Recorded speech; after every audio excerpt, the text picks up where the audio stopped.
একটা নারী চারটা পুরুষ, চারটায় মিলে একটারে টপাটপ টপাটপ টপাটপ। আমি পাঞ্জাবি টুপি পরার কারণে যেই গ্লানির মধ্যে দিয়ে গেছি, একটা মেয়ে টি শার্ট পরবার কারণে যেন তার গ্লানির মধ্যে দিয়ে যাওয়া না লাগে।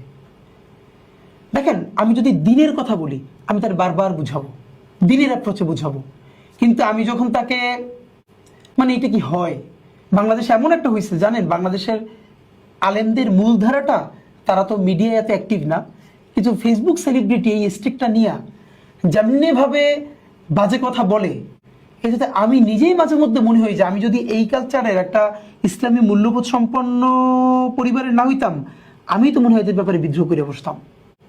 মানে একটা দাড়ি, আপনার শুধু এটা বলি, আমাদের গত পরশু কনসার্টে 5 জনের একটা ব্যান্ড, বাংলাদেশ রেবেলস, এর মধ্যে যিনি লিড ভোকাল খেয়া আপু।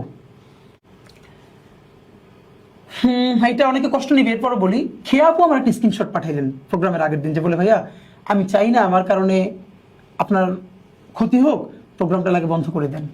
দেখেন, কনসার্ট তো অনেকের পছন্দ হবে না, তাই না? যার পছন্দ হবে আসবে, যে হবে আসবে না। একটা ছেলে মাথায় টুপি আছে, মুখে দাঁড়িয়ে আছে, সে ওই আমি যে পোস্টার দিয়েছি এর মধ্যে তো একজন মেয়ে, বাকি দুপাশে 4 জন পুরুষ, এসে কমেন্ট করছে, একটা নারী চারটা পুরুষ, চারটায় মিলে একটারে টপাটপ টপাটপ টপাটপ। স্ক্রিনশটটা এখন আমার ফোনে আস।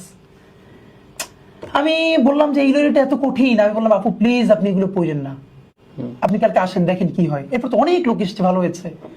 এবার আপনি ভাবেন, একটা মেয়ে যে হয়তো হিজাব নিকাব করে না, কিন্তু ইসলামী মূল্যবোধ ভালোবাসে, সেই মেয়েটাকে যদি দেখে এরকম, এখন আপনি ওই ছেলেটার গিয়ে দেখবেন কি জানেন, হয়তো ওর পুরো ট্র্যাডিশনের মধ্যে অরিজিনাল ইসলামিক কেউ নাই, সে হয়তো একটা টুপি ধরেছে, দাঁড়িয়ে রেখেছে, এবং সেইটাকে আবার সোয়াব মনে করে গাড়িটা দিতেছে, কিন্তু সে কতবার ক্ষতি করতেছে দেখেন।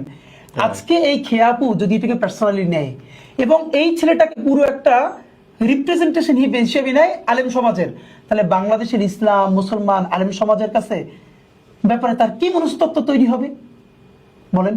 তাহলে এইরকম হাজার হাজার মেয়ে এই মনস্তত্ত্ব নিয়ে আপনি এখানে কিভাবে দিন কায়েম করবেন?